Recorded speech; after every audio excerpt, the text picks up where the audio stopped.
आप सभी शम भक्तों को जय श्री श्याम। शम भक्तों कैसे हैं आप सभी? उम्मीद करते हैं अच्छे ही होंगे।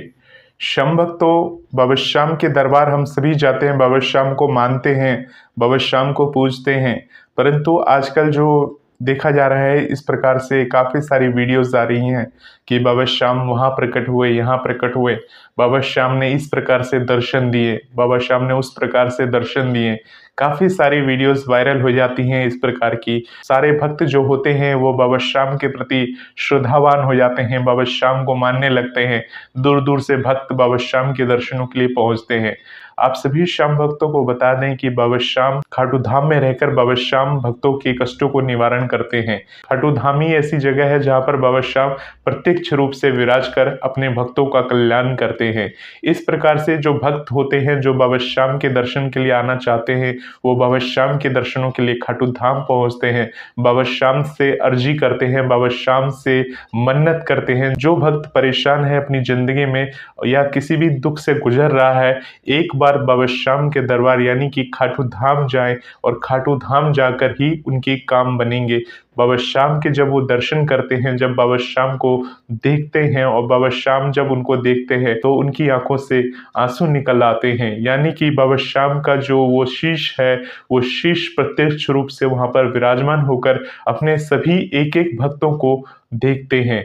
बाबा श्याम भगवान है और वहां पर लाखों करोड़ों भक्त बाबा श्याम के दर्शन करने के लिए आते रहते हैं। यानी कि जब मेला का उत्सव होता है बाबा श्याम का, उस समय तो लाखों की संख्या में प्रतिदिन भक्त बाबा श्याम के दर्शनों के लिए आते हैं और वहां पर धूप लगाकर यानी बाबा श्याम के समक्ष खड़े होकर हाजिरी लगाते हैं और बाबा श्याम से प्रार्थना करते हैं। श्याम भक्तों, आप सबसे निवेदन है कि जो नए श्याम भक्त होते हैं, जो बाबा श्याम के दरबार जाते हैं और वहां जाकर ब्लॉग वगैरह बनाते हैं, यानी कि आपने देखा होगा कि आजकल वीडियोस में कितनी सारी ब्लॉग्स आ रही है, खाटू धाम के नज़ारे दिखाते हैं, खाटू धाम के दरबार दिखाते हैं। तो दिखाना कोई बुरी बात नहीं है, ब्लॉग बनाना कोई बुरी बात नहीं है। परंतु श्याम भक्तों, जब आप बाबा श्याम के दरबार जा रहे हो तो आपका मेन मोटिव जो होता है वो मेन होता है ब्लॉग बनाने का। यानी कि आप बाबा श्याम के दरबार तो जा रहे हैं, परंतु साथ साथ आप ये भी सोच के जा रहे हैं कि आपका कुछ ना कुछ वहाँ पर काम बनेगा, यानी आप अच्छे से ब्लॉग बनाएंगे और आपका वो ब्लॉग वीडियो ज़्यादा से ज़्यादा चलेगा।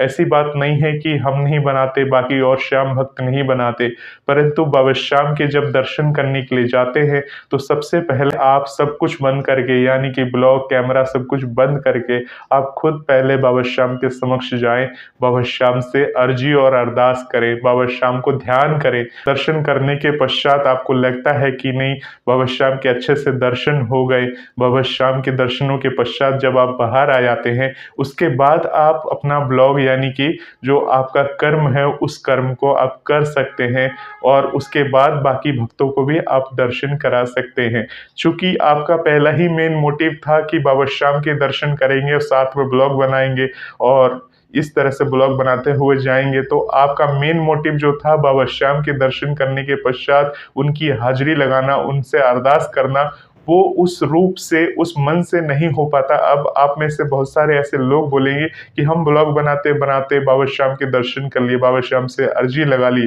बाबा श्याम से अरदास लगा लिए।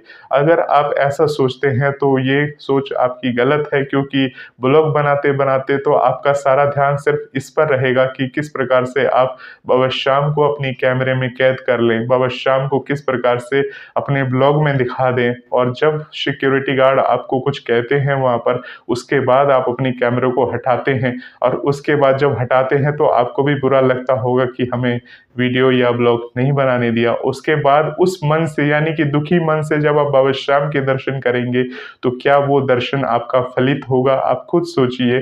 तो श्याम भक्तों, सबसे पहले आप किसी भी रूप में खाटू धाम जा रहे हैं तो सबसे पहले अपने मन में निष्ठा रखिए। अगर आप निष्ठावान रहेंगे तो बाबा श्याम आपके सभी कामों को बनाते हैं।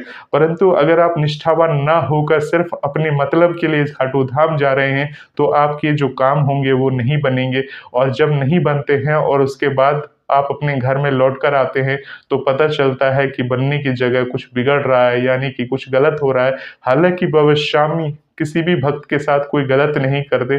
जिसके भाग्य में, जिसके कर्मों में जो कुछ लिखा होगा वही होगा। बाबा श्याम तो वहाँ सिर्फ प्रत्यक्ष रूप से विराजमान होते हैं अपने भक्तों के कष्टों को हरने के लिए, दुखों को हरने के लिए।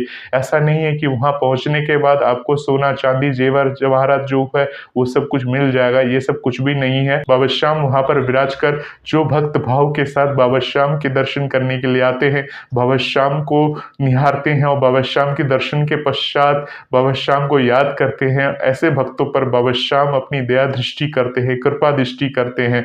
और बाबा श्याम को अगर आप प्रेम पूर्वक घर से बना हुआ भोग बाबा श्याम को प्रेम पूर्वक आप कोई उपहार देना चाहते हैं, जिस प्रकार से आपको हमने इसी चैनल के द्वारा बताया कि उपहार स्वरूप आप बाबा श्याम को क्या क्या दे सकते हैं, उस प्रकार के उपहार अगर आप बाबा श्याम को वहां जाकर भेंट करते हो तो बाबा श्याम अति प्रसन्न होते हैं।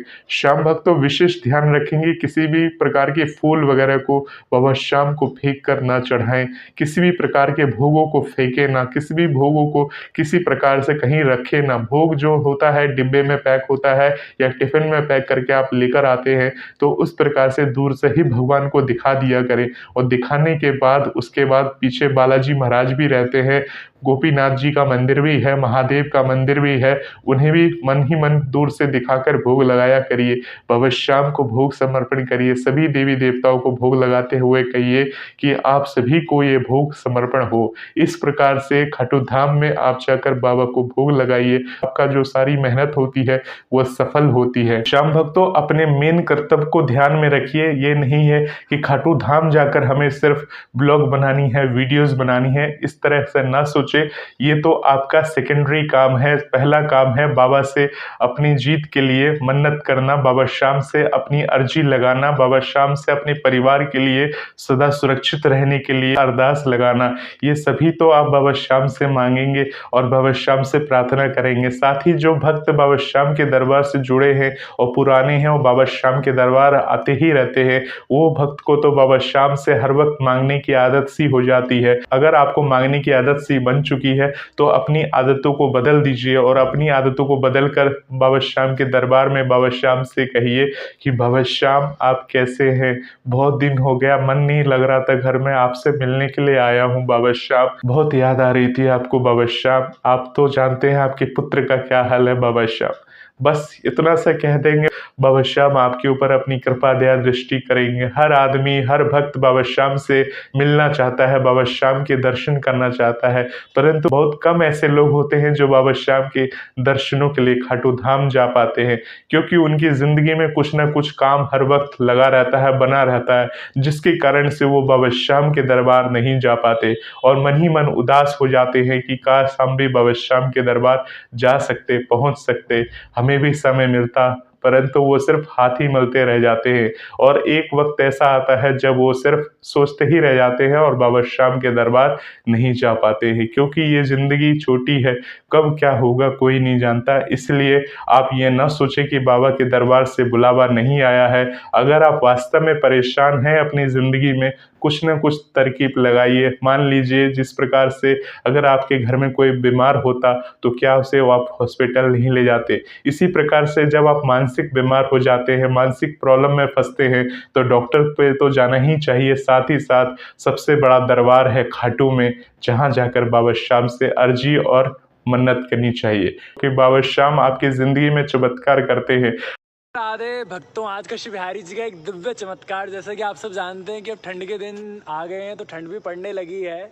तो कल जब मैं मंदिर गया बिहारी जी का दर्शन करने के लिए, तो जैसे ही मंदिर में गया तो मंदिर का जो फर्श था वो कुछ ठंडा था, तो पैर में हल्की ठंड लगी। तो मजाक मजाक में बिहारी जी को ताना मारते हुए बोला कि प्यारे अब ठंड पड़ने लगी, आप तो मुझे बाहर जाने नहीं देते और मुझे ऊनी जुराब पहनने, अब बाहर से ही आएंगे ऊनी जुराब, अब कैसे क्या करो, पैरों में देखो ठंड लग रही है मेरे। बस इतना ही कहा था कि जाने की आज्ञा दे दो। मजाक चल रहा था एक ठिठोली सरकार से कि मैं रीझू गोपाल सो और खींचू गोपाल सो, क्योंकि हमारे तो सब कुछ ही बिहारी जी है। तो बिहारी जी से ऐसी ठिठोली करते हुए बोलने लगा। इतने में आप विश्वास नहीं करेंगे, जैसे ही मैं मंदिर के बाहर निकला इतने मेरे पास एक कॉल आता है अनकैनो नंबर का कि भैया हम इंदौर से आए हैं वृंदावन और आपसे मिलना चाहते हैं। मैंने क्यों? कहते हैं हम आपके लिए ना जुराब लेकर आए हैं ऊनी बने हुए अपनी अम्मा के हाथ के। मैंने क्या बात है मेरे प्यारे, अभी यही बात कह रहा था मंदिर में। इतनी जल्दी आपने मेरी व्यवस्था भी कर दी। तो ऐसे है मेरे सरकार, जिस प्रेमी से प्रेम करते हैं ना उसका पूरा पूरा ख्याल रखते हैं। अगर ठिठोली में भी या मजाक में भी वो कुछ कह दे ना तो तुरंत पूर्ण करते हैं। ऐसे हैं मेरे शिव बिहारी जी, बड़ा ख्याल रखते हैं अपने प्रेमियों का। कुंज बिहारी जब आप बाबा श्याम से दरबार में जाके अरदास लगाते हो तो बाबा श्याम आपके सपनों में आते हैं, आपको सपनों में आकर आपको रास्ता दिखाते हैं। जिस प्रकार से बाबा श्याम की आप ये बातें सुन रहे हैं, वीडियोस सुन रहे हैं, ये भी बाबा श्याम की एक महिमा है जो आपको इस वीडियो को अचानक से आपके समक्ष आई ये वीडियो और आपको बाबा श्याम की ये सारी बातें सुनने को मिल रही है। ये भी श्याम बाबा का एक चमत्कार है। बाबा श्याम सभी में होते हैं, बाबा श्याम हमारे आसपास रहते हैं। बाबा श्याम जो है पूरी प्रकृति में है। बाबा श्याम पेड़ पौधे पर हर चीज में बाबा श्याम विराजमान है। जहां भी देखेंगे वहीं बाबा श्याम नजर आएंगे। जरूरी नहीं है जो हमारी आंखों को दिखता होगा वो सब सच होगा। आप सभी श्याम भक्त जानते हैं कि बाबा श्याम सिर्फ खाटू धाम में प्रकट हुए और खाटू धाम में जिस प्रकार से वो प्रकट हुए थे उनकी जो कहानी आपने सुनी हुई है वो सच्ची कहानी है और उसी प्रकार से वहां पर विराजमान होकर अपने भक्तों को दर्शन देते हैं, अपने भक्तों की बातों को सुनते हैं। इसीलिए किसी भी प्रकार के अंधविश्वास पे ना पड़े। बाबा श्याम कब आएंगे, कहाँ आएंगे, कैसे आएंगे ये कोई नहीं जानता। बाबा श्याम जो है ज्योत में दर्शन देते हैं। ये सच्ची बात है कि जब आप बाबा श्याम की ज्योत करते हैं या बाबा श्याम का जब फूल में बाती बनता है और जब बाबा श्याम को आप भजन सुनाते हैं उस समय जब फूल में बाती बनती है तो उस समय हमें ये लगता है कि बाबा श्याम हमसे प्रसन्न है, यानी बाबा श्याम संकेत देते हैं इस प्रकार से अपने होने का। खाटू धाम के अलावा आप जहाँ जहाँ बाबा श्याम के मंदिर देख रहे हैं बहुत सारी जगह बाबा श्याम विराजमान है और जो भक्त बाबा श्याम के दरबार खाटू नहीं आ सकते वो नजदीक ही अपने श्याम मंदिर में जा सकते हैं। बाबा श्याम को महसूस करें, बाबा श्याम के भजनों को गाएं। दीपक में फूल बनता है तो हम उसे देख कर खुश हो जाते हैं क्योंकि हमारी वो आस्था है। जब दीवार में आपने वो चित्र देखा तो आपको ये महसूस होगा कि बाबा श्याम विराजमान है, बाबा श्याम विराजमान होकर अपने दर्शन दे रहे हैं। तो एक तरह से लगा कि हाँ बाबा श्याम है। बाबा श्याम किसी भी रूप में आ सकते हैं, परंतु ये नहीं है कि वहाँ पर भीड़ भाड़ लगा दिया, वहाँ पर एकदम बिल्कुल वो जमीन को वो करके मंदिर बना दिया। तो ये सब जो चीज़ होती है ये आप जानते हैं ये कलयुग है और संसार में लोग तरह तरह के लोग होते हैं जो इस तरह के भ्रम को फैलाते रहते हैं। तो भगवान की स्तुति करिए, भगवान हर जगह है, हर जगह आपको दिखेंगे अगर आप मन की भाव से बाबा श्याम के दर्शन करेंगे। होपफुली श्याम भक्तों काफी कुछ जानकारी मिली होगी। खाटू धाम जाइए, बाबा श्याम के दर्शन करिए और बाबा श्याम से इसी प्रकार से अर्जी लगाइए। अगर मैंने इस वीडियो के अंदर कुछ कम या ज्यादा बोल दिया हो उसके लिए मैं सभी श्याम भक्तों से क्षमा प्रार्थी हूँ। अपना बालक समझ के क्षमा कर दीजिएगा और मेरी कही भी बातों को ध्यान में रखिएगा क्योंकि जो भी बातें करता हूँ बाबा श्याम के प्रेरणा अनुसार ही करता हूँ। वो जो मुझसे बुलवाते हैं वो सामने फेस टू फेस आपको बोल देता हूँ। हो सकती है मेरी बात किसी को कड़वी लगी हो परंतु बहुत सारे लोगों को मीठी भी जरूर लगती है। ऐसे ही बातें बोलता हूँ। श्याम जी के लाडला की तरफ से आप सभी श्याम भक्तों को जय श्री श्याम।